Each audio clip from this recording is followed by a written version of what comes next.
it was more Halloween than Christmas. So overall, I thought the show was okay, but it went off the rails in a couple spots and didn't deliver on a few things as well. Namely, Sting basically said nothing, and then Abaddon decided to vampire Hikaru Shida. So very strange turn of events here. Overall, what did you think of this episode? I also thought that this episode was not quite at the level that we've come to expect generally from AEW on their weekly television. I would say that this was an inconsistent show and also inconsistent with their general level, I would say. So, yeah, overall, it definitely wasn't my favorite episode of the year. I am looking forward still, of course, to New Year's Smash. Is it New Year's Smash? And then it was Holiday Bash. I got the Bash and the Smash mixed up. But I am looking forward to the next couple weeks for sure. They're going to give us some great matches, I think. And I am looking forward to that. But this episode did not do a ton to build the excitement for me. And like you said, overall, I thought it had a couple areas that went off the rails. Yeah, so a few things happened on this. We had Sting. He made an appearance and basically said nothing. That was kind of my biggest thing. We did have Kip and Penelope announcing when their wedding is going to be, and it's actually not going to be too far away here, so we should see a bachelor party episode coming up probably within the next couple weeks, and then we will have the wedding, of course. We had Dustin Rhodes being a bit of a dick to Evil Uno after beating him.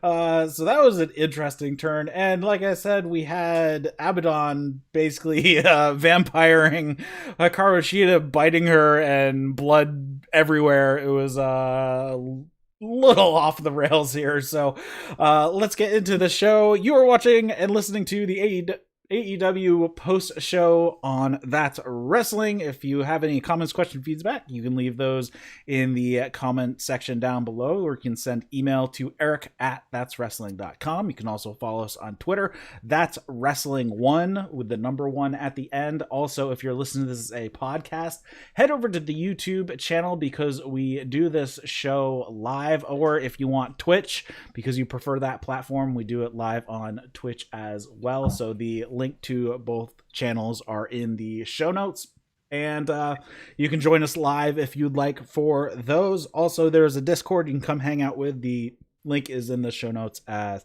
well. So with me this week, I have back Caleb Johnson. How's it going? I know you didn't get to, you're stuck away from your family for Christmas. Did you at least like Zoom with them all day? Oh, absolutely. Yep. We had a lot of FaceTime. It was nice to definitely get to talk to them quite a bit, actually, my mom, dad, my wife. But, you know, it is tough being away. But, yeah, it was a really good holiday, and great to see some pictures of the kiddo, you know, opening up all his gifts and whatnot. So it's a different holiday for me, for sure. But it was a good one still. I hope you had a good one as well. Yeah, we did drive-by Christmas presents, basically. We just drove to everybody's house, dropped off presents. Throw it out the window. Talked out on the porch for 15 minutes and moved on to the next. So right. It was all right. Yeah, so not too bad. And then we pretty much slept all day on Christmas because both my wife and I got weighted blankets. So now we both have a weighted blanket, and it is wonderful. I've heard those are really cool. I think I should get one myself. It's like sleeping in sand almost, because like you try to move and it's like super heavy, like moving around. And it's funny because we actually swapped which ones we got. She likes the heavier one than I did, so, and I'm taller than she is, so she actually got I bought her a longer one than the one that was given to me. So, but yeah. Very cool. All right, so let's get into this show, AEW Dynamite for December 23rd, 2020. We start off the show with Jericho and MJF versus Top Flight, and I thought this was actually a pretty decent match. It was pretty much a back and forth. Nothing massive stood out in this match. Darius and Jericho started off. We had some good work from Top Flight getting the better of MJF when he got tagged in. But of course, Jericho and MJF are going to use some underhanded tactics to regain control. and they got the heat on Dante. Once Darius gets the hot tag, hits a one-man Spanish fly in the middle on MJF, dives to the outside on Jericho, goes up top, hits a missile drop kick on MJF back in the ring for a 2. We get some double teaming from Top Flight for a 2 count. MJF then turns a Rana attempt into a power bomb. We have Jericho hitting the the Lion Salt for a 2 count. Blind tag from Top Flight, but it didn't end up working out. Jericho and MJF beat down on Darius, and Darius hits comes back though with a double DDT that sends Jericho to the outside. Dante and Jericho fight over towards the timekeeper's table, which the ref is distracted at this point, and we have Hager pulling Darius off the apron, and then when he tries to get back into the ring, MJF hits the Heat Seeker and gets the victory. So all in all, I thought it was a decent match. MJF and Jericho gave Top Flight a decent amount in this match as well, so they still look pretty strong. I'm curious how these guys are going to progress over time. They're clearly super talented. It's going to kind of come down to how they develop their personalities over time. Yeah, I had a lot of the same takeaways, specifically when you mentioned there about Top Flight developing those personalities. I think that's what they're missing right now. Not that they don't have it, but I think that it could use a little bit more development. But if they get that, I would say that in the ring, I think they're very solid. And actually, this was one of, in my opinion, one of the better matches of the night. Definitely, it wasn't too complicated. It was a little bit simpler. I like that. Couple things of note, just things that popped into my head. I love Chris Jericho. I've been a Chris Jericho mark since I ever started watching wrestling, which our fans know has, only been about 7 years or so at this point. I'm not an old school fan, but of course, have gone back and seen the old stuff now. But Jericho has always been a favorite of mine. And one of the things that I saw, watching this match, I'm just wondering how much longer. I mean, I know that he's on the DDP yoga and that he's just an absolutely athletic guy. But he was doing the Lion Salt, and Lion Salt all looked good. But it just popped in my head, how much longer can Chris Jericho go and do some of the things that he does? He was up on the top rope at one point, I think, with Dante. And I was like, what? I didn't know if he was going to take a Rana or what. I'm trying to remember exactly how. I think he ended up getting pushed off the top rope and landing on his face. But there's just little things that happen with me and Chris Jericho, and I'm thinking, how much longer can he really afford to be up on the top rope? I mean, he's not that much younger than Sting. I mean, Sting's probably in his 60s, right? He's 61. So he's 11. He's 11 years younger than Sting. Oh, that's right. He just turned 50, didn't he? Yeah. Okay, so yeah, that's probably a poor comparison, but at the same time, I mean, 50 years old, like he got to slow down a little bit at some point, in my opinion. Also, I really like, this is just kind of random, I love the Heat Seeker. I think that when MJF hits it, it's just the right move for him. Sometimes people hit a move and it's fine, but it's not theirs. You can't really, it doesn't fit with their persona per se. And like the pedigree in Triple H, it's a perfect match. And I think the Heat Seeker is that for MJF. It looks so good. Yeah, I like the finish for the match as well. So overall, I thought this was pretty fun. Yeah, I think it's a good move. Definitely for how it's set up, and that it doesn't look as choreographed as, say, you usually see like the hanging DDT, where the person who's taking it, like, you can see them shuffle their legs so their ankles are caught on the middle rope, and this one they don't need to do that to get where they need to go. That, I hate the draping DDT. It always looks stupid because the person taking it like messes around and looks like they're helping out to it's like, okay, well, you pulled your feet that forward. All you have to do is pull them like 3 more inches and you're off the rope and you're standing. So it's like, yeah. After the match, it gets a little interesting. We have Jake Hager grabbing the microphone. He says he has something he needs to get off his chest.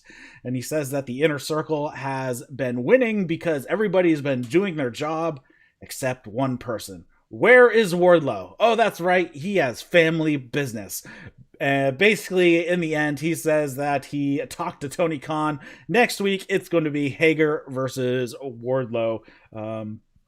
This is going to be it. I'm surprised they're going this quickly towards that match.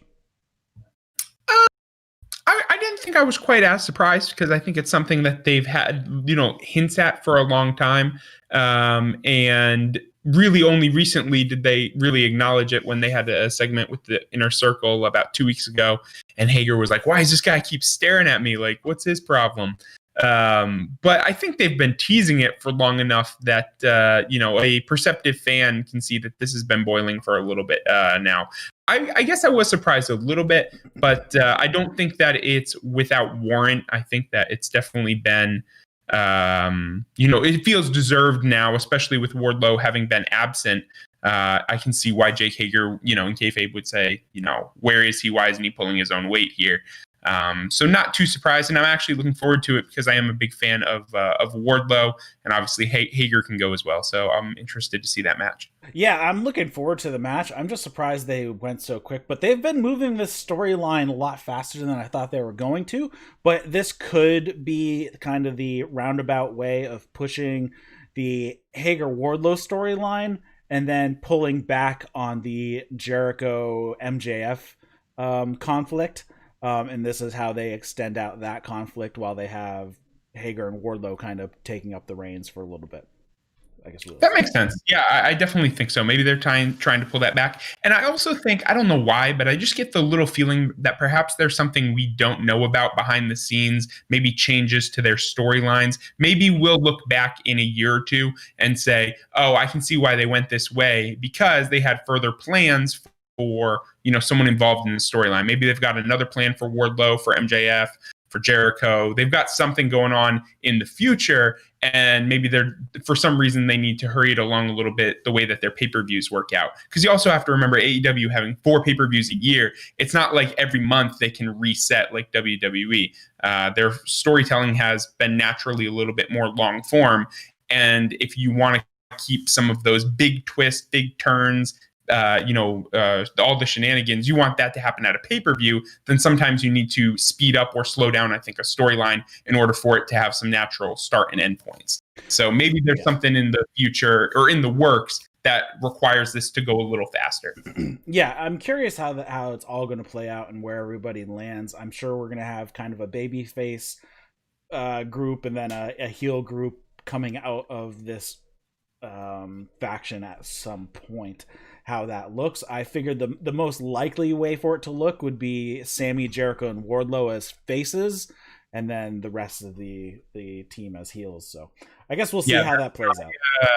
To be honest, that's my exact pick as well. If I had to pick of the group who goes face, who stays heel, that's the 3 that I also think are turning face. And also, I know we'll mention it a little bit later, but there was a small segment here later in the night that kind of had MJF endearing himself to Santana and Ortiz in a very serious sort of way, but it can also be kind of interpreted within kayfabe as well, that they have a bond growing. So.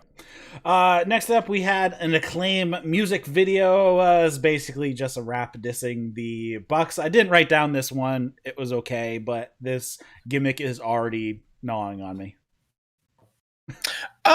So here's the deal. I don't like it on the way out to the ring, but I liked this more than last week's ring entrance. The visual was at least entertaining.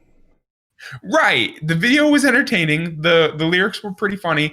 I could give up if this was going to be their gimmick and they would do these kind of video or music videos or video packages. I would be fine if they weren't also rapping on their way down to the ring. If you take out the entrance part of the rap and have this more so be the character and an occasional music video or new song, right? Because this one actually had a name, Buck Hunt. Then I actually kind of like it. I don't mind it so much ripping off of Cena, but I could take or leave them just doing their in-ring promos like this. Next up, we had Sting coming out to the ring with Tony Schiavone, and Tony asked Sting what he's doing here. Basically, Sting said nothing. He told a story about Dusty Rhodes and talking about seeing what his offspring Cody was doing. He felt he needed to be a part of it.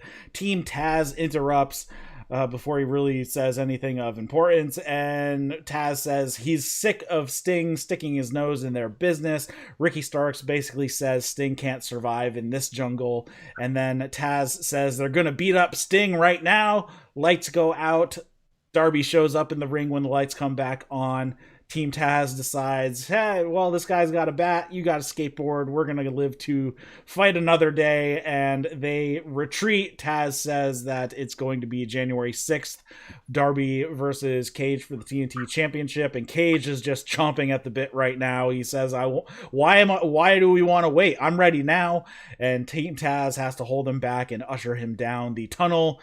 Darby and Sting stare at each other a little bit, and that's pretty much the end of this segment. This segment went nowhere, basically. I gotta tell you what, this is the third week in a row, I think, that Shivani has talked to Sting in the ring, and nothing really has happened. And I'm kind of upset. Like, I think that they should have taken, of these 3 weeks, maybe like take out last week's, maybe do one right after Winter is coming with his debut. That's cool. Say, hey, what are you doing here? Maybe he could even tell the story that he told this past week, or Wednesday, maybe his very first week, do something like that. And then skip a week, don't have Sting on the TV every week because they think it's a ratings draw. And sure, maybe it is, but like at the same time, you're going to overexpose him, I think. So then you've got him coming out every single week saying next to nothing. And again, pet peeve here, for the second week in a row, Sting and Darby apparently are enough to run off 5 guys. Like, that it still doesn't make any sense that you've got Team Taz, and like Taz has not been shown to be like he can't hold his own anyway. He put that Taz mission on Cody a few weeks ago, so like he could hold his own too. So you got 5 dudes you can get in the ring, and all of a sudden the appearance of one more dude, making it instead of 5-on-1, now it's 5-on-2, makes them say, "Oh no, we're good." Like, you don't want to take that fight, just go down there. You know, I don't know, that really made me upset. Last week it was Darby, and then I think. Or maybe Darby and Cody and Sting to the rescue. And now just Sting in the ring and Darby to the rescue. And I understand what they're trying to do between Darby and Sting. I see that they're making that bond there. But it's still 5 guys. Like, you should be able to take him. So that just kind of drove me up a wall. Yeah, even if, Sting does have a bat and Darby has a skateboard, grab a chair and you're good to go. It's like... Right. At least this week, Cage was like, I don't want to wait. Like, let's get in the ring. He wanted to get in there anyways. But it's still silly to me that just because one of them is an icon and Darby's a little crazy doesn't mean that 5 guys don't have the advantage every time. Next we have the segment that you mentioned, MJF. He actually acknowledges that the cameraman is with him, and he's like, "I'm not having you here to show how such of a good guy I am." And the camera follows him into a room where Santana and Ortiz are playing cards. And as soon as they see MJF, they're like, "Oh, let's get out of here." And MJF, says he just wants to say something, and he's super somber. He talks to Santana. He says, "I know you lost someone important to you, and I just want to tell you, the most important person in my life was my grandfather, who just passed away from cancer, and I just want to say I'm here for you." Santana stands up and he says to MJF, "Keep your head up," and thanks. They shake hands, hug, and then MJF offers a handshake to Ortiz, who also obliges, and then Santana and Ortiz leave. The camera stays on MJF as he kind of wipes his face a little bit and remains somber. I thought his expression was going to change, but nope. They continue down this rope, and as you said, it seems like he might actually be forming sort of an actual bond with Santana and Ortiz, and this might be kind of the wedge that he's going to use to break off Jericho and Sammy. Right. I totally agree with that. So here's the funny thing. When this segment started, I was, very excited to see MJF because I pretty much like everything he does. For the most part, I would say that I'm a big fan. And he walks in, he starts talking about his, losing his grandfather, and which is all true. We know behind the scenes that both he and, I believe, was it Santana or Ortiz? Santana, his stepdad passed away. Stepdad, that's right. I almost said grandfather, but no, it was his stepdad and MJF's grandfather. And like, this is real. Like, we know that this is a real deal. And I started to get a little upset because this is something that WWE does a lot. And they try to bring these real world events into wrestling to try to get more heat. They did so with the Roman Reigns leukemia situation with Dean Ambrose. At the time, they were trying to turn him heel. So they had him talking about cancer. At one point, I think they alluded that he deserved cancer because that's what Ambrose at the time said. And I really don't like that stuff. It's in poor taste, I think, for the most part. In rare situations, it can work. And I thought that AEW was going that direction this time, and I really started to get turned off by this segment. But by the end, like, his expression never changed. It was all sincere. And by the end, I was actually very happy with this segment. I thought that this is a great way, for him to almost in both, kayfabe and not, to endear himself to them, to form a real bond. It's not like a fake bond. So it's almost like if that face turn happens that we were discussing, that MJF's friendship with Santana and Ortiz is actually real. They are friends. They're all heels, but they're friends, So I really liked that they kept this segment serious, and that MJF was not, as soon as they walked out, like laughing or smirking. So yeah, I give this actually a big thumbs up because it makes sense and is totally real, but they're obviously not just using the real life situation for some cheap heat. Yeah, I have to agree. I didn't even think about it that way, because they didn't go way off the rails. If they went way off the rails, then I probably would have a bit more. And of course, I haven't been watching WWE in years, so right. So I don't really think about that, what they usually do that much. So yeah, this was in way better taste than any of the stuff that they've done in the past, especially like with Rey Mysterio and Eddie Guerrero's death. That was just like exploited to the hilt. Yeah. And here it actually seemed to serve a more tasteful purpose than what we would normally see out of this kind of thing. And this probably will never be mentioned again. This is right. So, all right, we move on. We have a match with Jurassic Express, all three members, versus Colt Cabana, number 5 and number 10 of the Dark Order. Colt, I noticed, posed with 5 and 10 using the Dark Order hand gesture. And and Jurassic Express takes control early. The Dark Order actually takes control when Colt causes a distraction for his cohorts to cheat. And Cabana was showing a lot of heel tendencies throughout this match. He was doing some strutting, participating in some underhanded tactics. At one point, he was just like somebody was Jungle Boy was in the corner, the heels corner, and I don't know if it was 5 or 10, but one of them was walking, and then they were going to be doing a splash. Colt was holding Jungle Boy there by his hair. I noticed that. We get the heat on Jungle Boy for a while. Luchasaurus gets a hot tag and wipes out everybody. Marco then hits a crossbody on Colt, jumping off of Luchasaurus's shoulders. But then Marco gets beaten up on the outside a bit. Colt runs Luchasaurus into the ring post. Number 5 hits a frog splash on Marco. Jungle Boy runs in to make the save. And then he gets tagged in. Luchasaurus uses Marco as a... I don't even know, just a sack of potatoes, throws him over the top rope onto Colt and 10 on the outside. And then Jungle Boy and Luchasaurus hit this crazy move that needs a name. It was an overhead throw into a power bomb. It was awesome. That was the coolest thing, and they get the victory. That was a cool move. Yeah, and actually I expected it to have a name at some point, but then on commentary they were like, I think they called it a powerbomb combination, and I was like, no, that needs something. I thought that was a really cool move. 100% agreed. I do not want to complain at all, but I tell you, I don't know if I still love Marco with Jurassic Express. If Marco's going to be with Jurassic Express, he needs to become Jurassic-y. He needs to become like, you know what he should do? You know that jacket he wears? It's like big jacket and he goes like this. He should have a jacket, but have it look like pterodactyl wings. So he could be like a little flying dinosaur, like Tree from Land Before Time. Like that. That's what he should do. Like, he looks out of place with these guys because one of them is in a loincloth and booties, and one of them has a dinosaur mask, and the other kid looks like a TikTok kid. So I'm like, can we get a little more congruity here if we're going to call them Jurassic Express? And I don't even mind Marco. I actually like the dynamic of the team, but Marco looks out of place to me. So I think he needs pterodactyl wings and maybe a little dinosaur hat.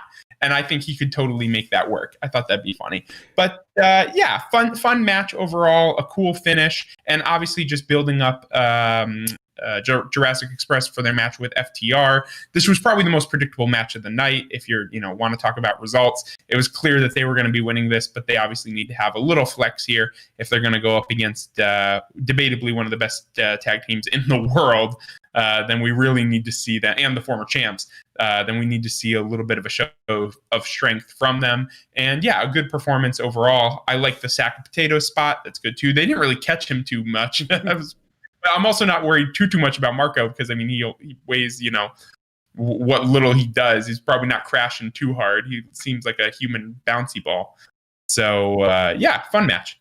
After the match, Tony goes to the ring with a mic, says that they are the number 3 contenders. Marco starts to talk, but up on the screen, FTR and Tully show up and cut off Marco. Tully says FTR is the number 1 team in the world, calls them Jurassic Park, says that they're on a quest for the championships, and they're not going to let a dinosaur knock them down one notch.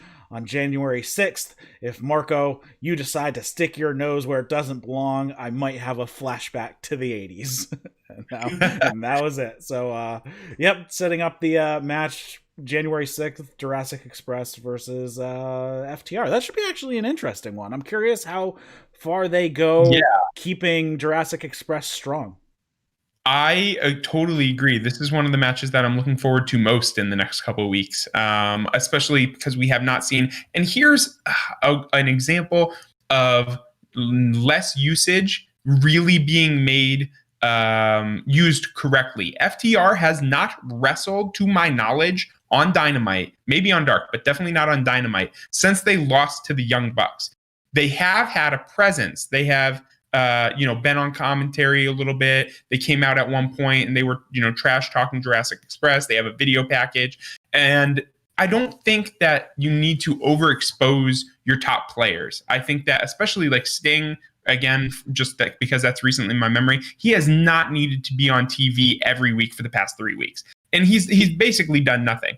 Like, why do you put one of your top guys like that? People are going to want it more when they haven't seen you. And I am dying to see FTR again because, we haven't seen them just every single week doing this and doing that. I like when people are used a little bit more sparingly, especially your top guys. The Young Bucks have not had a match, definitely not this week, and I don't think last week. They haven't had a match since against the Hybrid 2. And that's fine with me. Having them on the sidelines watching some other tag team matches, I think that's right. I don't want you to overexpose your top guys, and allowing younger stars to have a little more TV time is kind of an added benefit to that. So I'm really excited for FTR Jurassic Express. My only note about this promo, Tully's good, but I think he's just lost a step since the 80s when it comes to promos. I would much prefer the main promo guy of this trio to be Dax Harwood. I think he's one of the best. Cash, give him some time too, because I think he's good as well. Maybe not quite as good, but I think FTR, they're good enough promos where they can carry this themselves and just will only get better with practice. Dax especially, I think, is a fantastic promo anyway. So Tully doing all the speaking here was kind of a negative for me, but his line about a flashback to the 80s did have me laughing a little bit. So overall, not bad. Yeah, I had to go back. I checked my notes. FTR had a match with the Varsity Blondes on the 9th, so 2 weeks ago. Ooh, I do not remember that. I'm pretty sure they've had matches. All right. I didn't think they had. I'm sorry. I thought they'd been off TV. Sorry. Then we move on. We have Alex catching up with Kenny and Don Callis in their hotel lobby, and this makes Don mad and says, you were waiting in the lobby of the hotel for for our comments. That's pretty creepy. We should call Kenny. You should call the cops for stalking or whatever. Don says he doesn't know how Tony Khan lets wrestlers run things, and it needs to stop. Kenny is the champion. We don't get dictated to by the talent. Omega then says it's this is a message to Phoenix and Pac. You can translate at your leisure, which I thought was pretty funny. Phoenix, let's take a look back at the last year. AEW Tag Team Championship match, you choked. AAA, you choked. Eliminator tournament against your brother, you choked. You had a little bump on your head. You couldn't even continue. What do you think is going to happen when you face someone who's a little pissed off? What's going to happen when you face someone who doesn't love you, but that kind of despises you? That's going to be what's going to happen to the person who beat your brother's ass during the tournament semifinals. You think about that. Phoenix, I'm worried. I'm not just worried I might hurt you. I'm worried I might put you out for good. But hey, it's okay.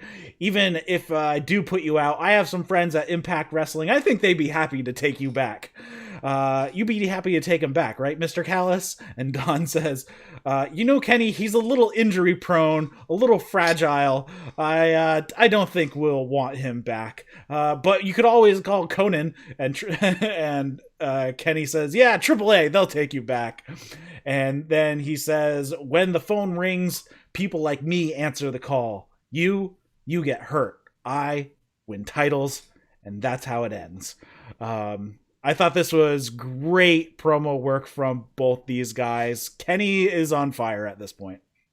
Yeah, Kenny is absolutely chugging right along. To me, this title reign for him started, even though it started high velocity, like a lot of things going to Impact, running out to the car, stuff like that. In terms of momentum, it kind of felt like a train. It was like, and eventually you're moving. And now this locomotive is, it's out of here. Kenny did most of the talking in this promo. Usually Callis has been not carrying it, but he's been doing a lot of promo work because he's a great promo as well. But Kenny just was in his element here. He absolutely delivered some great lines. I really, really enjoyed this. I also, as a side note, really enjoy them acknowledging the fact that Marvez just pops up everywhere, because he was out by the car when he first won the title. He kind of almost waiting out there for them. He's outside the hotel, so it's funny that they acknowledge, like, what are you even doing here, you stalker? So that's pretty funny. He's a reporter. That's his job. He's got to hunt down the story. So right, he hunts down the leads. I also, and tell me if you think this might just be in my head, but when Kenny said, yeah, you can go back to Impact Wrestling, does it feel like there's almost a tone with both Kenny and Don, even though Don's involved with Impact, that they view Impact as like secondary, like not as good? As inferior, yeah. Right. And then they said, oh, well, we might not even want him. He can go to AAA. So they're like acting like AAA is like even more inferior. So I actually kind of think that's funny that, if Don Callis was this like huge Impact stan, right? He's just like, oh, I love Impact. Like he would have tried to steal Kenny and have him win the Impact title, but he didn't. He helped Kenny win the AEW title and bring it to his company because he's trying to elevate his own stock, but not necessarily thinking that Impact's better than AEW. So it's almost kind of like Kenny and Don together are almost trashing Impact a little bit too, kind of like, talking bad about it. So that really made me chuckle. But again, we've already said great promo here, and I really enjoyed this segment. Next up, we have Butcher with the Bunny and Blade and Kingston. Kingston goes over to commentary versus Pac, and Penta comes out with Pac. No Phoenix on the show, so curious. Did he get legit? I forget why he wasn't on the show. I think they just maybe kept him out. Right. I actually think that there was a question of being checked out by the doctors, but I've heard nothing about him actually being injured or anything. So maybe they're just kind of keeping him off and waiting for that Kenny Omega match. And this was filmed last week anyway, so we had the match the previous night, so I guess right. Whatever. Really, this match was a lot of back and forth. There was a bit of tension outside with Blade, Bunny, and Penta. Kingston was on commentary, really just back and forth, back and forth. Going into the end of the match is where it actually started to matter here. Pac sets up for the Black Arrow, and Blade pushes Penta into the ring post, the same corner that Pac is set up on. So of course this distracts Pac. He gets down and starts yelling at Blade. Butcher attacks from behind, hits a few moves, and then he's just kind of toying with Pac. This gets Kingston upset. He's yelling from commentary, "You finish him, pick him up and finish him."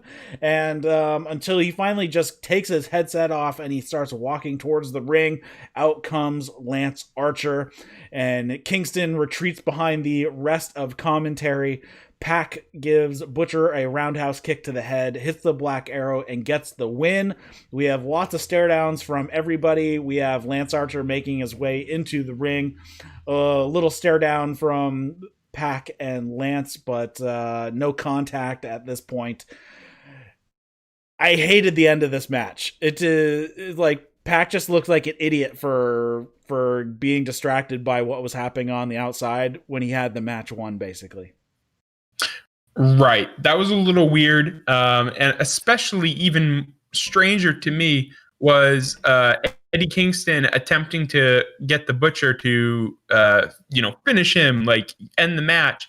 And he was definitely just more distracted by him yelling. So he's attempting, like, why did he keep yelling? Like, if the Butcher is standing there and he's going to hit his move and he's like looking over at Eddie, it's like, stop yelling, just let him do his thing, right? But he's yelling, they can't hear each other, so they just kind of stood there awkwardly for a minute while they yell at each other, and it was obviously like he was distracting him, but it just felt a little forced. The highlight of this whole segment, or the match or whatever, was Eddie Kingston on commentary. I think he's hilarious. He was getting along with JR and nobody else. He didn't want to talk to Excalibur, didn't want to talk to Shivani, but was saying Merry Christmas to JR and Merry Christmas, screw you, Shivani. Like, he's funny. I really enjoyed him throughout the match on commentary. But again, that unfortunately was the best part of all of this. The match itself was all right. It's the right result, in my opinion. Definitely Pac, but yeah, the end just got a little wonky. Yeah, the time like it took, like really they could have.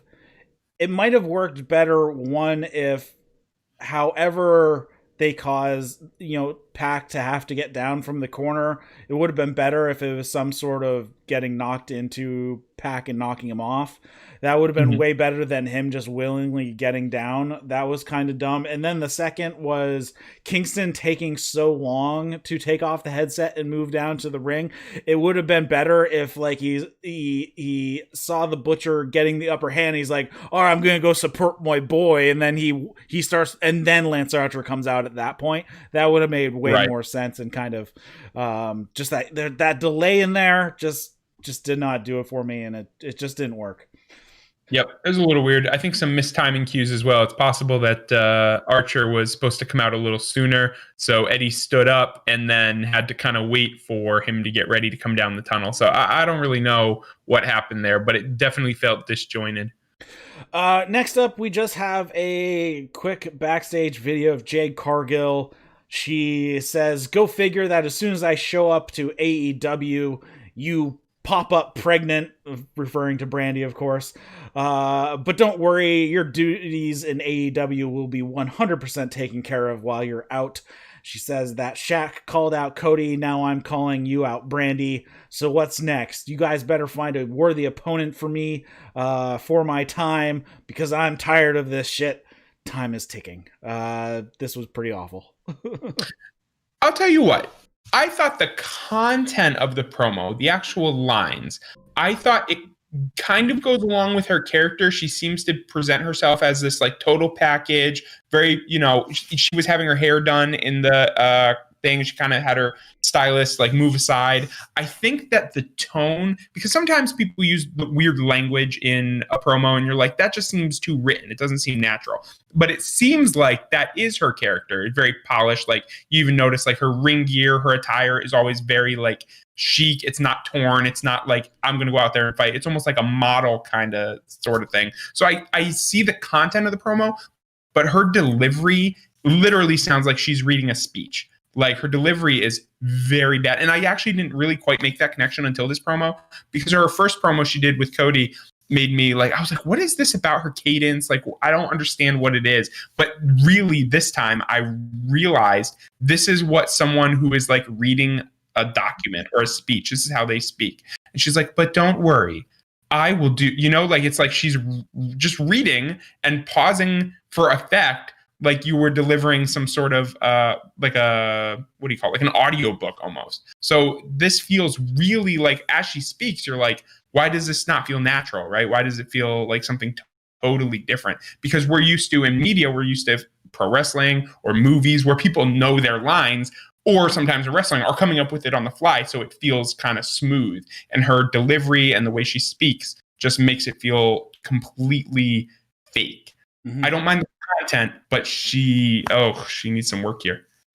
Yeah, the delivery was way off. The content was okay. I think the Shaq line was worded really strangely, not even with the delivery issues. So yeah, I don't know. It's just kind of a strange promo in general, and then yeah, I don't know where this is going to go anyways. Yeah, I think it's headed toward a mixed tag, but now that I thought it was headed toward a mixed tag. That felt very obvious with Jade, Shaq, Cody, and Brandy. And now that Brandy's pregnant, I don't think that's going to happen. So maybe it still heads to a mixed tag and Brandy elects someone to wrestle, in her stead. But at the same time, it doesn't seem like her character to want to have anyone else by Cody's side but herself. So I'm a little confused. We'll see what happens. Next up, we have Tony in the ring up on the stage with Kip Sabian, Penelope Ford, and Miro. Miro says, "Smile, Tony. Act like you're happy for these people. Kip, you should know. You should show more gratitude."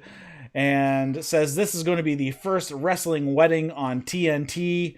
He says that it's not just a huge deal for Tony Khan or for TNT, but it's also a big deal for all of you, speaking at the audience. Says we've heard how important we are in your insignificant lives. We've gotten all the emails and fan mail. So here's the date, and they look up to the screen, and Best Friends music starts playing. And then nothing happens until Miro and Kip start laughing and saying, "Oh, we got him."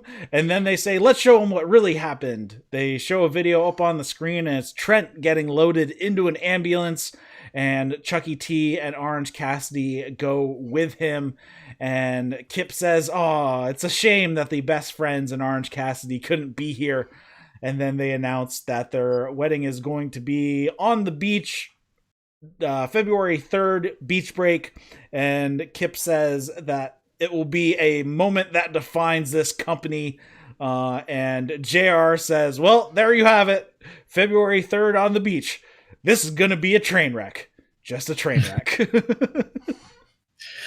I gotta tell you what. This storyline has been going on so long that my opinions are like starting to change. Any of our fans from 2 months ago know that I had opinions on the Miro Best Friend storyline, and it's starting to change. Not that it's really softening, but like things I thought before are changing, and this should have been done by now. This program should have ended at Winter is Coming, in my opinion, but it's still going. So here we go.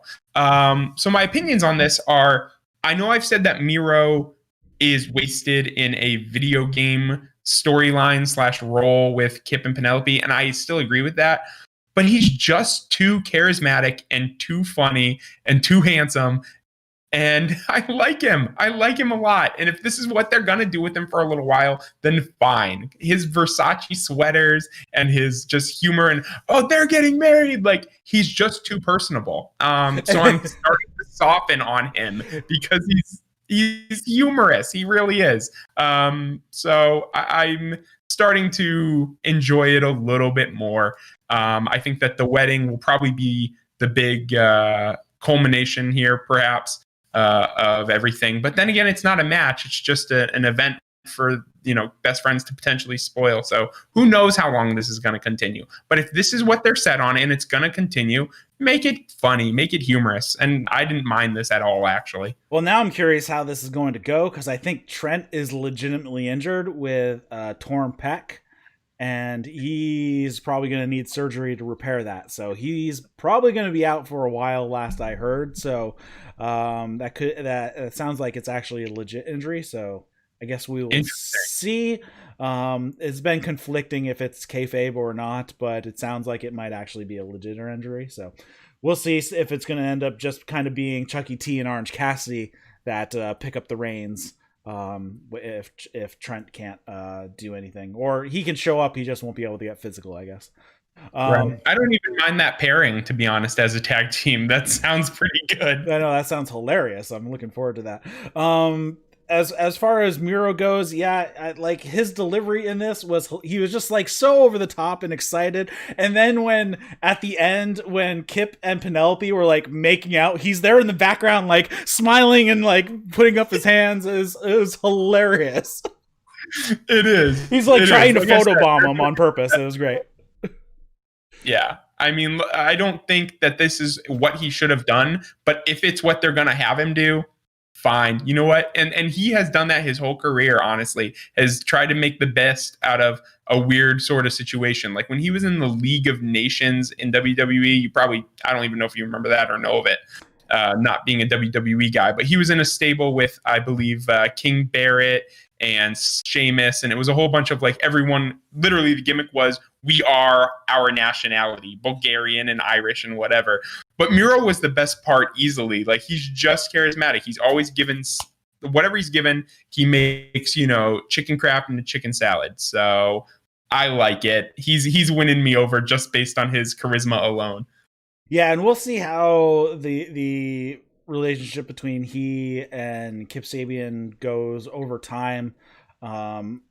I'm assuming there's going to be some sort of break at some point, and we may get, the Miro we're kind of looking for at some point. I mean, there's so much time. He's not that old anyways, right? I think he might be his early 30s.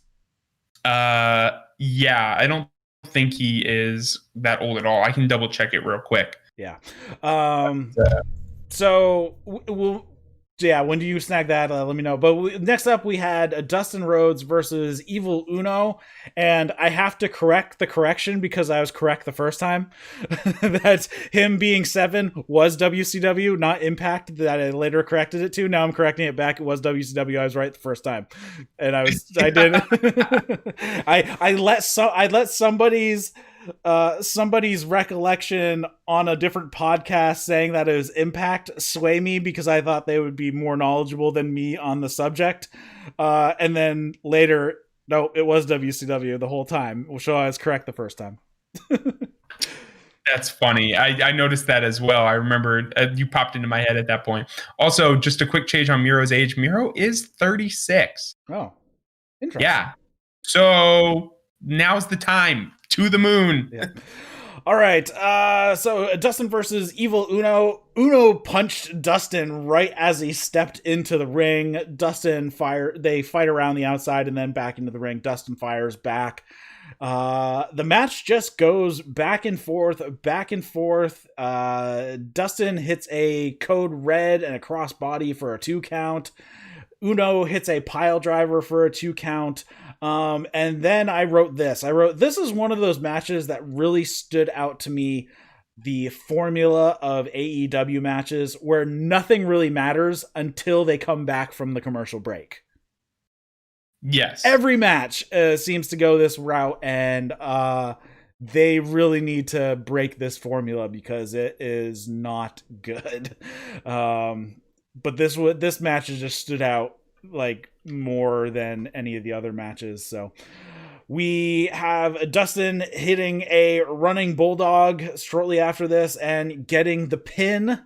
Post match, Uno is on his knees. He's saying something to Dustin, something along the lines of, you should join us. He offers a handshake. Dustin kicks him right in the face while he's on his knees. So Dustin being a bit of a dick here. So this then creates the rest of the series of events. Stu Grayson comes in and attacks Dustin. So Lee Johnson, he comes in, who he had come out with Dustin. He gets taken out by Stu. QT Marshall comes down. He gets taken out by Evil Uno and Grayson. And then Lee Johnson hits a springboard double drop kick. And that's when the Dark Order leaves. But it's like this whole scuffle afterwards wouldn't have happened if Dustin didn't kick Evil Uno in the face when he was on his knees. Right. The way I read it was that, yeah, it did seem a little weird that he just kicked this poor guy after beating him. But the handshake to me represented yet another offer for him to become 7. And I believe, based on this, is that he's very insulted by that idea, from what I can tell. It's not just like, join Dark Order. No, I don't want a Dark Order. They're saying, join Dark Order and remember that stupid failure from your past, right? So it actually represented almost more insult. It would be like if, a heel kicks a babyface, or I'm sorry, if a babyface kicks a heel while he's down, but the heel looked up and said something about his mother, right? Well, then he kicks him, right? Like, it's that the handshake is just another insult, essentially, to him. But it did seem a little weird with the visual of Uno on his knees, and then he just, kicked him right in the face. Right. That was a little weird. Yeah. And it probably would have done better if you could understand more what Evil Uno was talking about to elicit that reaction. Because it could have been along, like, visually, like, especially if you were up in the stands and you couldn't hear what he was saying in that type of deal.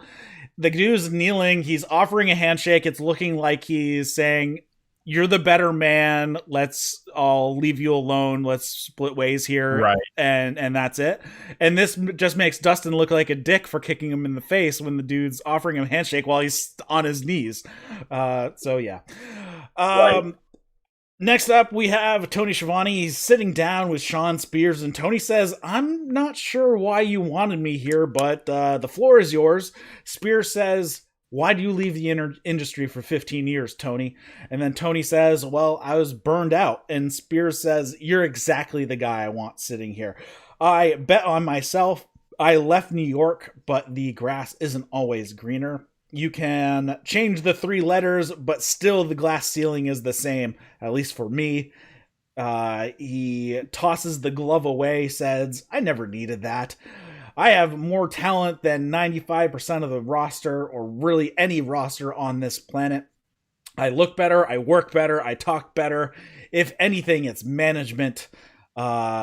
AEW, I came into AEW hot as hell, and then now I'm just digging myself out of the same hole for the past 18 months that Tony's EVP buddy Cody has put me in. He says he sees that he's now still heading down that same path once again. He says, I'll be damned if I ever let myself if I ever let that happen again. And then Tony cuts in and says, have you ever thought that the problem is with you? You're the common denominator. Have you ever thought about that? And Spears says, yeah, I think about that a lot. Not for a damn second did I ever think I was the problem, and you're a real piece of shit for saying that.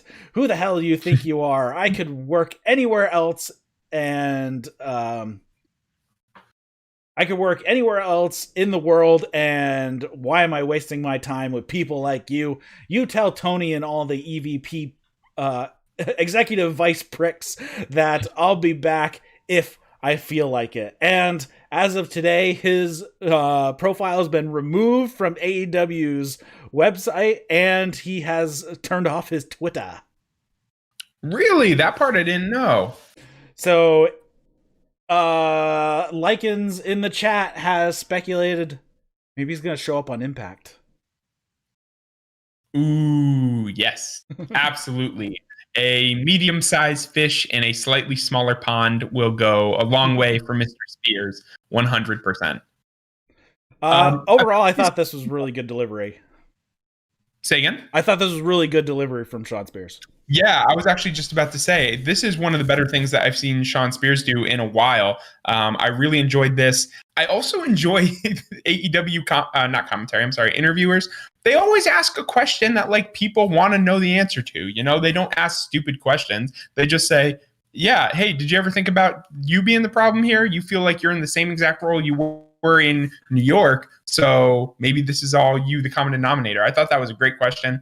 And what's funny is like I feel like AEW is running a couple storylines right now between Mr. Spears and Matt Hardy, where like behind the scenes that these guys are probably given everything. They're helping train you guys. They're in there to spar with people to get them. They're experienced guys, right? They're what Cody once called a good hand, which is why he got hit in the chair, over a year ago at this point. But they're running a storyline with both of them, both Matt Hardy and Shawn Spears, where it's kind of like they deserve more. They're going to take from this industry, right? They're going to become, they deserve their time now. And what's funny is I think for both Mr. Hardy and Shawn Spears, that really, in reality, I bet they are so glad to be helping young talent. They are there to do exactly what they're doing, to help train, to put over other guys. And that's what they're happy doing. But in kayfabe, it's funny that they're both obviously a little bit, I think, upset with their position in the company. And they're saying, I'm being screwed over again, where in reality, it seems to me, it's probably the opposite that is true.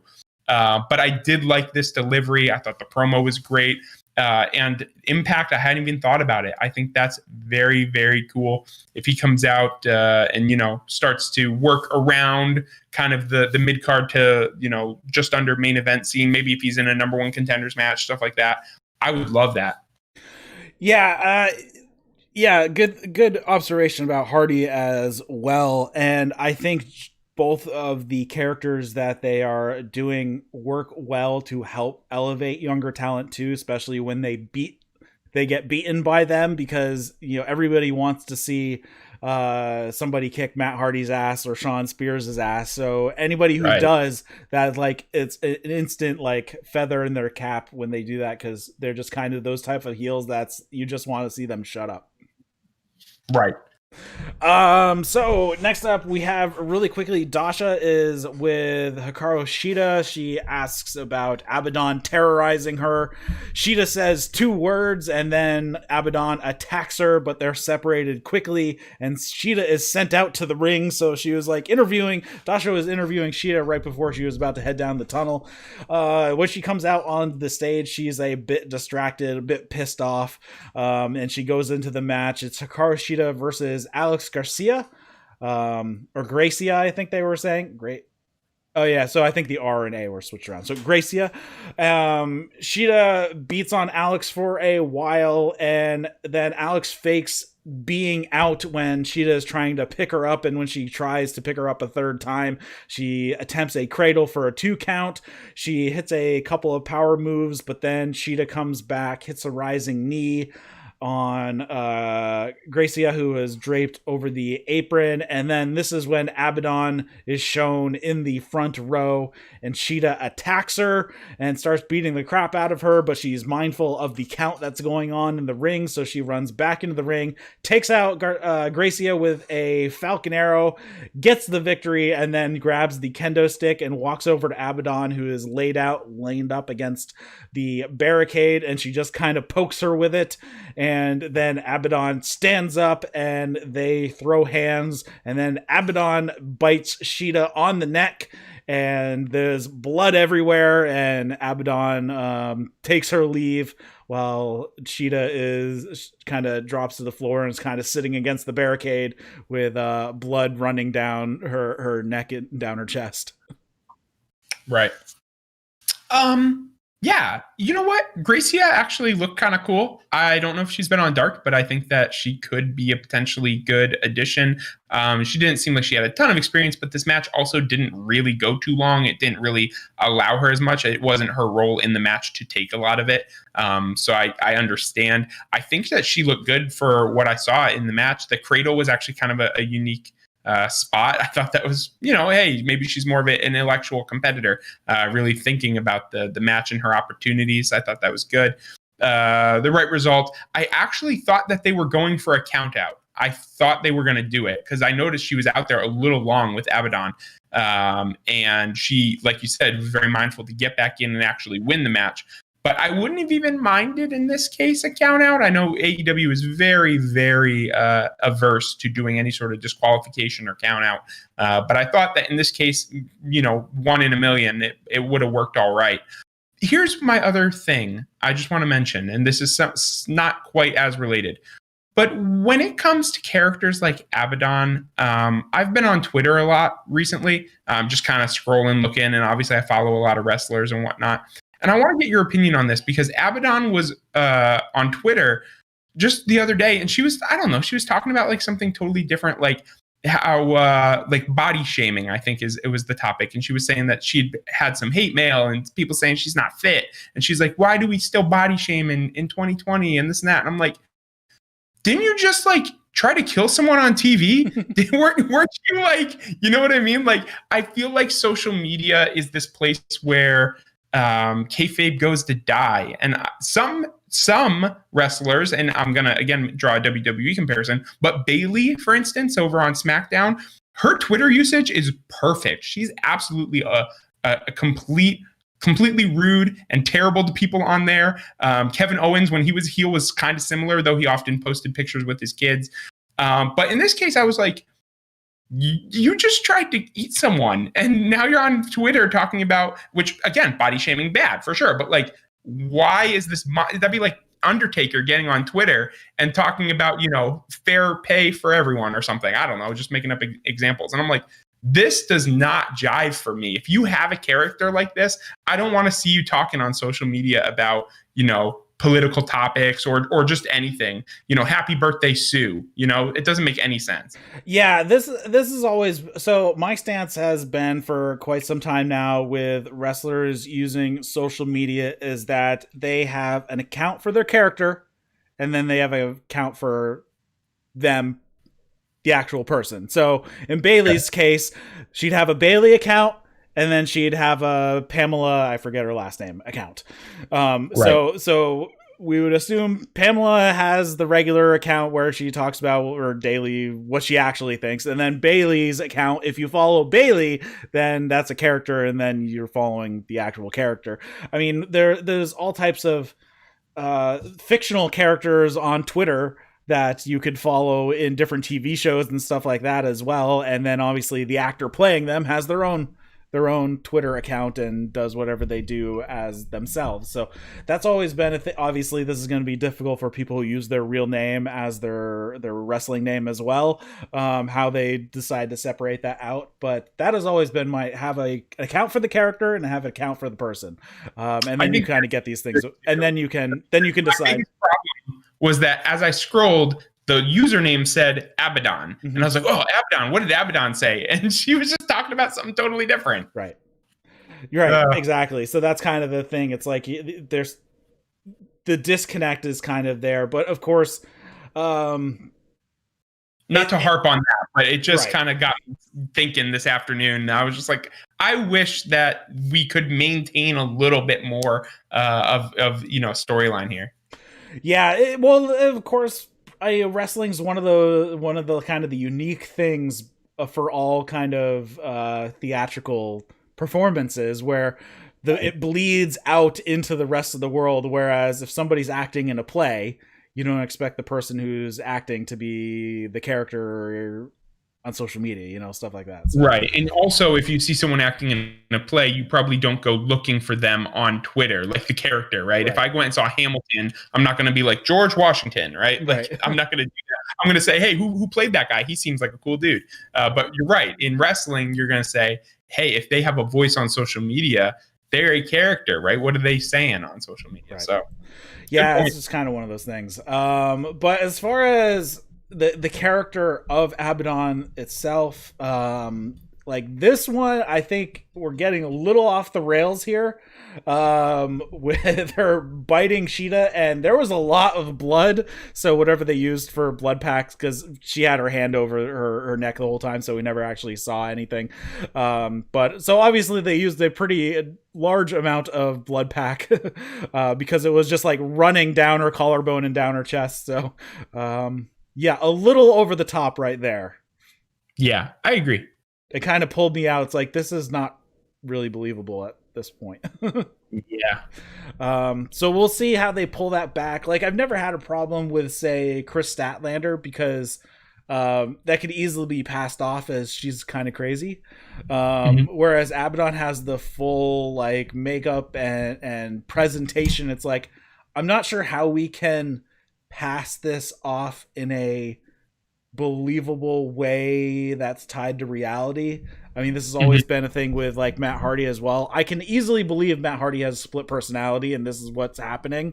Obviously, there's the few couple supernatural things that have happened, during the Stadium Stampede, and that first street fight they had where he got thrown into the ice chest and changed characters.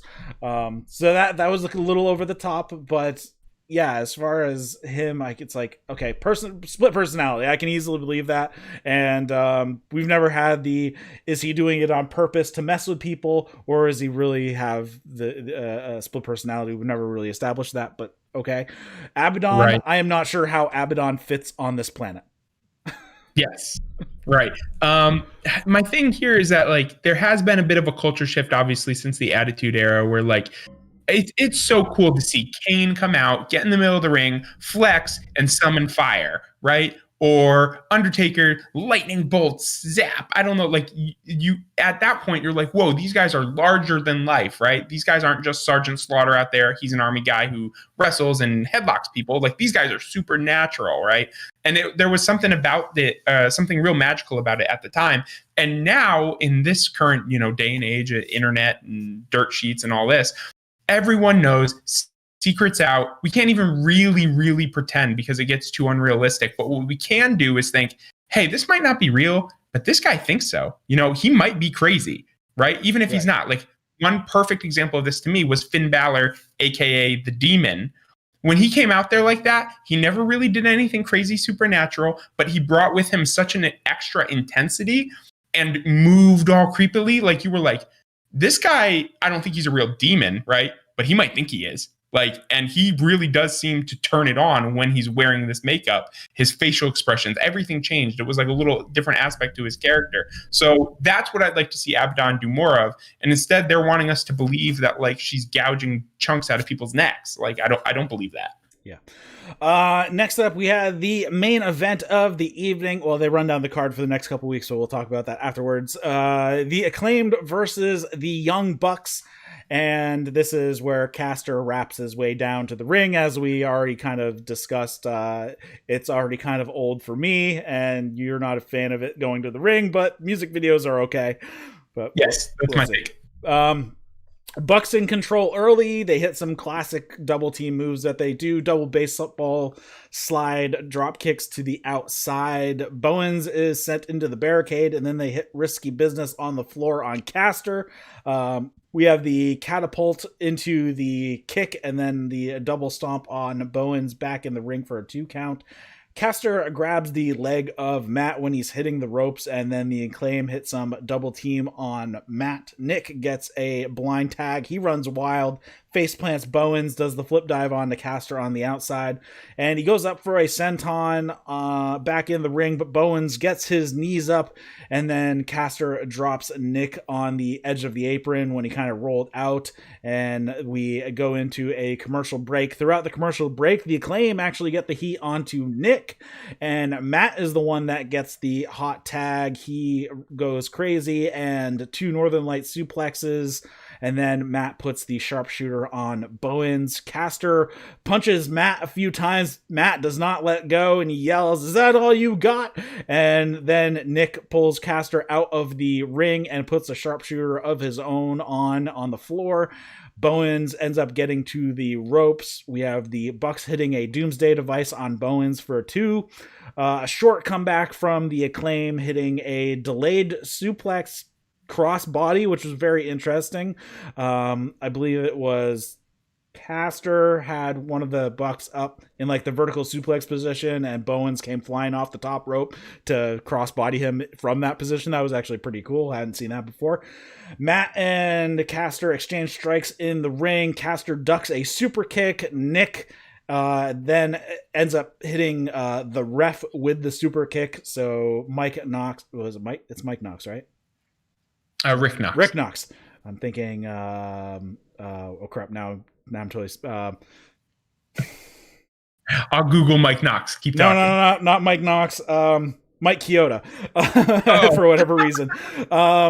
Anyways, he gets knocked out, and then we have Caster. He kicks Nick right in the balls, hits him with the boombox. A new ref runs down. Not sure how the new ref knew he needed to run out, but didn't see the illegal moves. Okay. Anyways, Nick does end up kicking out at 2, though. Matt gives Bowens a power bomb through the timekeeper table on the outside. Back in the ring, Bucks hit BTE trigger on Caster and pick up the victory. With very little time left in the show and nothing else happened afterwards, they go off the air then. And I thought the match was fine. Interesting moves from the Acclaimed, and they got the heat on Nick for a while through that commercial break. So, yeah, I thought this match was okay. Jury's still out on me for the Acclaimed, but we'll see how they go. Yeah, I'm in the same boat. I think that the Acclaimed individually, I think they're fine. They're probably pretty good wrestlers. I think they need to gel a little bit more together. If I remember what you actually told me, I think a week or two ago, that they were not previously a tag team. This is something that's kind of an AEW creation. And you can really see that when compared to like Top Flight, for instance, where even though they are younger, they just obviously know each other so well. They're real life brothers, and you can see that their chemistry is there. I think the chemistry will come for the Acclaimed. And I like their ring gear. I really don't mind the gimmick as long as they don't rap every single week or on their way to the ring. I think it's fine. And obviously they're, receiving a little bit of a push here in the past few weeks. So fine by me, for sure. I also think the result obviously is correct. The second ref thing was a little, sure, I guess, that's fine. Like you said, like, how did they not see the illegal move? But, it was fine. And my other thing that I wanted to actually say I like about this is that nothing happened after. Like, whether it was time and maybe something was planned but didn't happen because they were running short on time, I think AEW needs to, especially from the past like 3 to 4 weeks, there's a lot happening on this show. There's a lot of run-ins. There's a lot of, Sting's here now. He's coming to save the day. Or, hey, here comes, the best friends. They're going to beat up so-and-so. Kind of after the Uno and Dustin match this week. We had people running down. It gets a little, not old, but because obviously it's a tried and true pro wrestling tradition at this point for these kind of run-ins. But it doesn't need to happen all the time. And I was totally fine with this match ending, having a result, going off the air. Here's the Bucks. They're still your, tag team champions. So I actually like that. That serves its pop. It's almost more like it didn't detract anything by having yet another run-in to me. Right. Yeah. I like that kind of finished off and we were left hanging and we don't know what the what any fallout might be from this match, which is kind of the way you should be setting up the end of your shows, Yes. with leaving people wanting to come back next week to find out what's happening or what the fallout is from various events instead of just kind of spoiling those. Kind of telegraphing it a little bit too much. Right. Overall, I thought the match was, the show was fine. It wasn't anything to write home about. It was an average show, I guess. We had some missteps, I think mostly with the Abaddon Hikaru Shida thing, though I have liked that they kind of pulled back from Hikaru Shida being super scared, and this time she was the one who was the aggressor one after Abaddon, so I'm glad that they've kind of strayed away from that emotion out of Hikaru Shida, so a plus on that one. And just some clunky segments. Jade Cargill, of course, we talked about that at length, and then Tully just being a little off the step that he used to be. And then the biggest thing, Sting said nothing. We have no movement on this story at all. And it's like, this is going to wear thin pretty quickly if we don't get some sort of idea. We need a mission statement out of Sting, not just I wanted to be here. Right, exactly. I would honestly contend that this show was underperforming for AEW standards. And I know that we've discussed this in the past, but my opinion on AEW is that their average is a good show. Mm-hmm. If I was going to rank it on a letter scale, their average is a B+, A- for a good show. And this was not. This was a B- C+ kind of show. And so this is below average by their standards. It felt more like an average WWE show, not to crap all over them, but it just seemed like things were not super important. I think the only thing that really, really felt important to me was the title match at the end of the show. Everything else kind of felt like it could have been on any other given show, on any other given week. And they, again, AEW does have a baseline, hey, we're going to tell stories, right? So like everything furthered a story, but maybe not by a lot, or it was just a small development. So overall, I would say this was under average, but I am still optimistic for the next 2 weeks of New Year's Bash, New Year's Smash. Specifically with Chris Jericho on commentary next week and Snoop Dogg the following week. I'm really excited to see what happens, and I know that there are some matches that I'm looking forward to as well. Before we move on too much, I just want to mention one other thing just about the final title match. Risky business on the outside. It's fine, like it's cool, but I don't even want to call it a pet peeve because I'm not aggravated. It's more of a worry when people use that guardrail as the top rope. Every time I'm like, oh, you're going to slip, you're going to die. Those things are so rickety. And like when New Japan does it with those little like gates. Yeah. Oh, I cringe every time. Someone is going to fall and break their neck. And it's probably going to be Nick Jackson, Will Ospreay, or Ibushi. Like someone's just going to kill themselves on those things. So guys, if I know no one's going to ever hear this, but if any pro wrestlers listening to this, please don't use those barricades. They are just crap. The WWE ones are fine because they're actually thick, they're padded, like they look like they could support someone's weight. These little fences, oh, I cringe every time. So next week we have announced Kenny Omega versus Rey Fenix for the AEW World title. Shida and Abaddon for the women's title, the return of Jon Moxley, so he's definitely not going to be at Wrestle Kingdom, and Jake Hager versus Wardlow. So we have, I don't know if Mox is going to be wrestling, so we really have 3 matches announced. Moxley, if he's going to, that would be a 4th, but I assume they're probably going to give Omega Phoenix a good amount of time. I would hope they get probably 30 minutes or so we'll see how that turns out.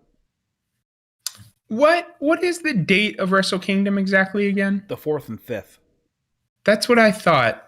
Man, I'm not sold that he's not going to be there. I'm not sold. He wouldn't legally be able to because he'd have to quarantine for 2 weeks before he could leave the hotel when he gets to Japan. Oh, dang it. Stupid COVID. Yeah.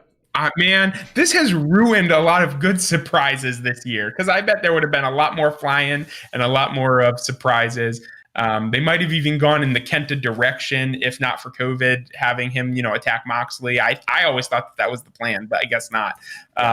So realistically, stupid 2020 because I was really thinking he was going to show up. Yeah, and now Japan has had a uptick. I think they've actually had a couple of record-breaking days, so they've actually now they have said they don't want any gatherings greater than 5,000 people. So what they were going to have 15 to 20,000 in Wrestle Kingdom, now they can only have 5,000 spectators. So this is going to be a very interesting Wrestle Kingdom. They're basically in a baseball stadium with 5,000 people. It's like, oh, this is going to be very interesting. I'll tell you atmosphere. What, not to transition too much to New Japan, but the show that they previously did in the baseball stadium, where was it?